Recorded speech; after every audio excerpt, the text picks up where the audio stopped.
The next one, rape marriages. Guess what? Mistranslation, misunderstanding what it actually says. The verse after it talks about a rapist. It actually has a comparison. The first one, which you think is a rape marriage, is actually, if you read the ancient Hebrew, he's orchestrating or manipulating the girl into having sex with him. Correct on Torfaz, yet you dropped the Hebrew grammar qual, which switches the action to a clearly forceful one, i.e. seize, catch, arrest, and lay hold of. The latter one only actually exists when translating this passage, whereas everywhere else it is extremely forceful.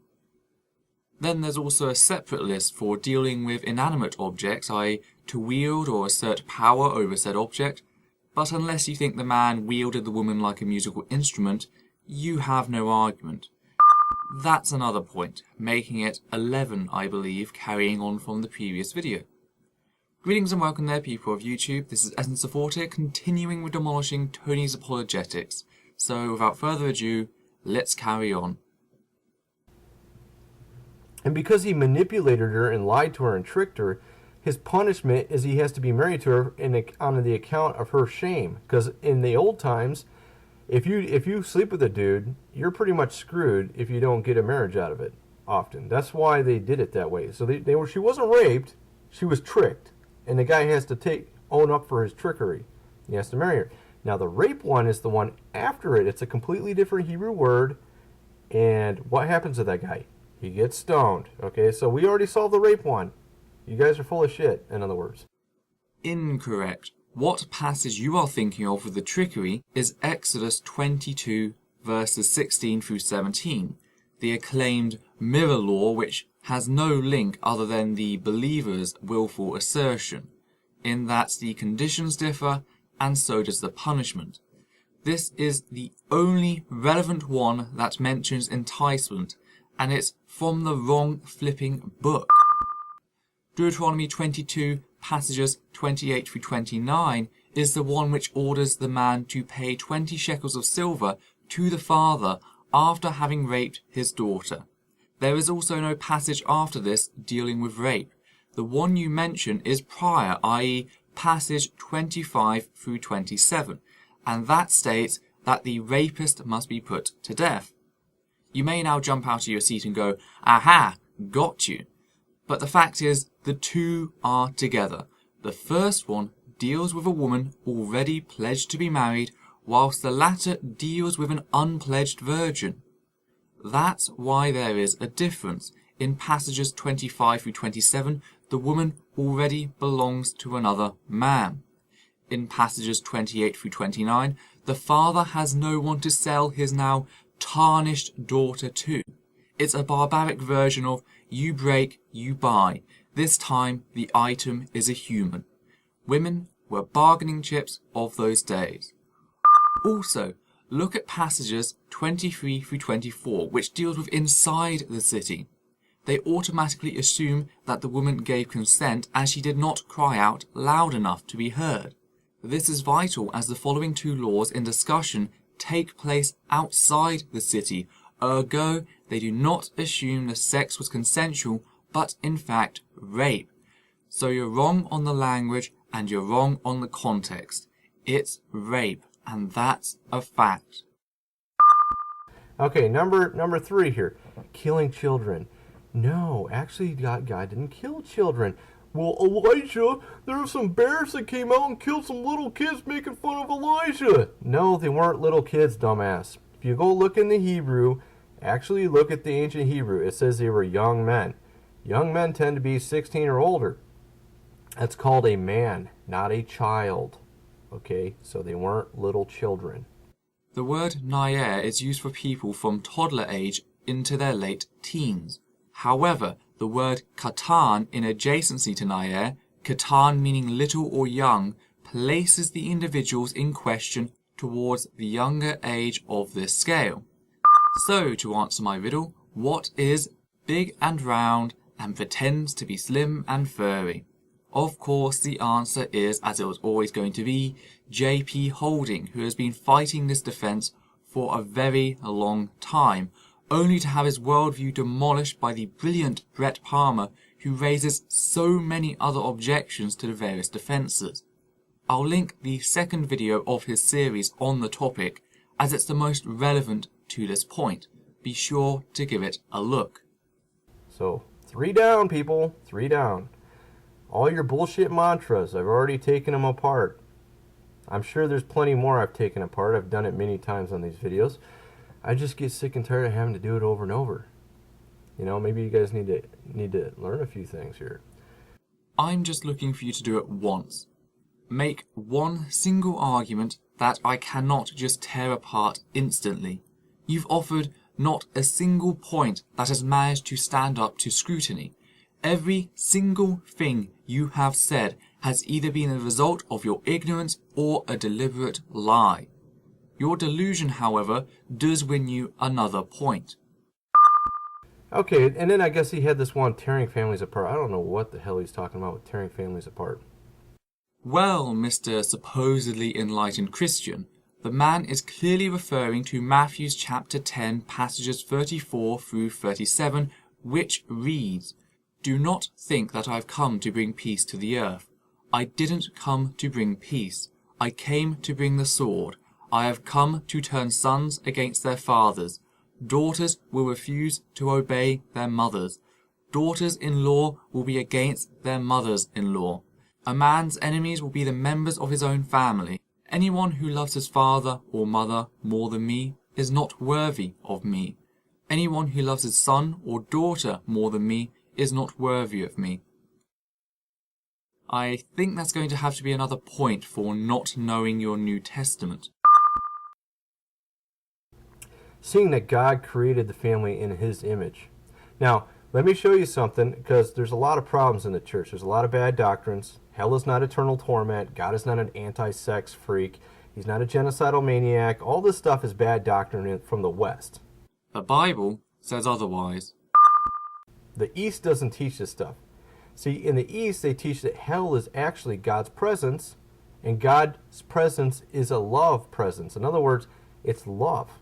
It's not fire, physical fire torturing you. It's love. Meaning, God works on you to prune you. Because the term for punishment there, kalassis, there's 2 types of punishment. And the punishment there is not the punishment where the guy gets jollies off it. There's two of them. One where the punisher gets jollies. The other one is where the one that's getting punished gets some benefit from it. In this case, it's the one where the person gets benefit from it. The term actually comes, its root term is from pruning in Hebrew. And actually what it's really saying there is God disciplines to benefit the person. And it's his presence or love. Okay, because God's presence is like a consuming fire. Everywhere you see God's presence, it's a fire. Acts 2, cloven tongues of fire on their heads. Mount Sinai, fire and smoke and lightning. Everywhere you see it, there's fire. It even says in Daniel that there's a circle of fire around God's throne. Okay, so in other words, God's presence is a fire. So the lake of fire is God's presence, which is love, not torture. So in other words, that doctrine is bullshit. And on top of that, the term that is used to describe eternity is not correct either. It's bullshit as well. And I'll tell you how they come to that conclusion that it was eternity through false assumptions, which a lot of people make a lot of false assumptions in this world. The term is aeonos. It's where we get the word eon from, or age. So in other words, the word is age. Okay, well, right there, that should make you wonder, why did they say age is eternity? Well, because heaven's for eternity. That's what they say. They say their argument is a fullness of an age in heaven is eternity, therefore a fullness of an age in hell is eternity. But see, that's false logic for many reasons. First, Plato defined the term aeonos.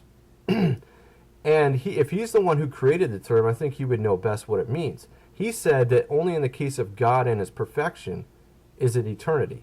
And anything that's not perfect is not eternity. Well, it says that all tears will be wiped away, every knee shall bow, everything will be set straight. Well, if there's people cursing God in hell, I don't think that's setting anything straight. So apparently there's a problem with that argument first, and then second, I can look at Jonah 2:8. Jonah 2:8 in the Septuagint says aeonos was 3 days. Jonah was in the belly of the whale for aeonos. 3 days, people, 3 days. Not eternity. And what does it mean? I mean, really, the real definition of aeonos is a fullness of an intense period or a fullness of an age. In other words, it will feel like eternity, but it's not eternity. In other words, like when you're writing a paper and it takes you freaking forever, you see, that's the concept, okay? I'm sick and tired of doing this damn paper. It's taking me forever. That's the meaning of the word. Until you're sick of it, basically. Okay, so that's kind of the point here. And so you've been taught a lot of bullshit, you know? I don't see how you got from dividing families to hell, and even then all I could see was one idiot claiming that all the other idiots have it wrong because of a few odd bits here and there. Fact is, if you're right, then there's certainly no reason to even care if there's a God. I've sat through many exams before. I'm just trying to enjoy life, and that includes Sundays. If God then sorts me out after my death, then hey, at least he'll finally give me some evidence for his existence. The whole anti-sex thing, that's all mistranslations of the terms. Term fornication comes from the Greek word porneia. The term fornication in the 17th century, when the King James Bible was written, meant prostitution. Today, fornication means sex before marriage. The term is defined or translated from porneia. If you look at the term porneia in the Greek Septuagint, which is from 270 BC, the Greek Old Testament, what you learn is it's only used in the context of idolatry. And the reason why the King James Bible translated it prostitution, they got it from the Latin term fornix too. Not because they used the Latin Vulgate also to translate it. But here's the thing. Fornix means arch. And guess where all the prostitutes gathered? By the arches. What kind of prostitutes? Temple prostitutes. See, they forgot to put the temple in front of it. Really? This is an excuse I gave at school when I forgot to include things in my work. And yet you think books inspired and watched over by an all-powerful being would be open to such a silly mistake. The further we go along, the more incompetent your described God becomes. Another point, I believe. Idolatry. And in the Septuagint, the term porneia is always referring to idolatry. Almost always, in every case that they use the term porneia, it's referring to idolatry or rebellion against God. So in other words, it has nothing to do with having kinky sex. It has nothing to do with watching porn. What it has to do with, even though the word porneia, the word porn probably came from porneia, even though it's a mistranslation. The point is that in reality, it's referring to idolatry or rebellion against God. So King Solomon had 1,000 wives. You don't think he got it on with 5 chicks? Of course he did. Does that mean he was fornicating? See what I'm getting at? So it's all in the mind of the beholder. What is an immorality? And then the only list in the Bible is Leviticus 18. And there's no list. Sex before marriage ain't on the list. Having sex with 3 chicks is not on the list unless it's like sisters or something. I mean, there's a lot of stuff not on the list. Even lesbianism isn't on the list. I mean, you see what I'm getting at? So, I mean, all this stuff is conjecture and mistranslation, skewed terms. People don't know ancient Hebrew or Greek, and they mistranslate the Bible to fit their theology. It's called circular reasoning. Okay, you translate it to fit your theology, and then you get your theology from the translation. There are also various places that discuss sex. For example, going back to Deuteronomy chapter 22, this time verses 13 through 21. If a woman is found not to be a virgin on her wedding night, she is not just to be shamed, she's to be stoned to death, i.e. killed, murdered. That's right, a natural occurrence in our society is punishable by death, and you wonder why Christians are viewed as they are about sex. And I'm picking on Christians here in an essence, and I'm also picking on atheists a little bit here on my YouTube channel. But the point is that a lot of people make assumptions. Okay, a lot of atheists make assumptions about science, which they don't know what the frick they're talking about either. And I have a science degree, so I know something, but not that it really matters. I mean, I don't need a science degree. I mean, all you got to do is study and be thorough, and you can figure things out. You just be scientific and logical about things, and you can figure stuff out. You don't even need a degree. You don't need to be a scholar or any of this bullshit. I mean, matter of fact, a lot of scholars are indoctrinated into whatever they've been taught, particularly in the church and in the science academia. They've been indoctrinated by the bullshit. Okay, they don't question anything. They've been taught it. They haven't been taught how to think for themselves. Matter of fact, they've been told that if they deviate, they're a heretic, whether in science academia or the church. If you think a little bit, that's dangerous. Don't think for yourself. It's wrong. Don't question evolution. Don't question certain church dogmas. Don't question anything. Just believe what we tell you, because we know everything. And yet, you think that you are immune to this. I'm sorry, but you have been speaking utter toss throughout this video. Not a single thing you have said has stood up to scrutiny, and you have the nerve to lecture others on thinking? You need a reality check. I mean, like it's vital. So yes, that's the end of this video. I hope you have enjoyed, and don't forget to go back and watch the first one if you haven't already. Also, don't forget to like, comment and subscribe, as well as share on your social feeds if you will. This is Essence of Thought. Take care and out.